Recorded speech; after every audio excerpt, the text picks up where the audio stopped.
yung unang interview na yung sinabi ng nanay, yung lola, na siya'y pinalaya.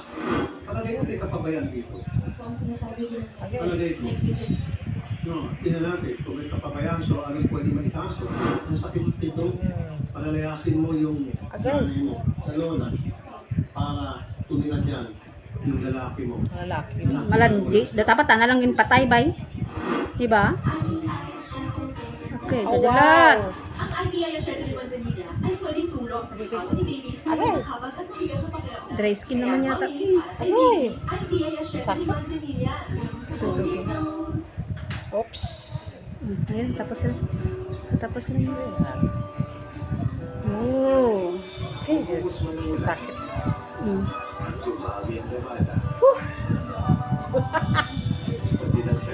Kailan ang kasmanaw? 1 month siguro yan. Awad din. Magaling, awan mat. Hindi man siguro.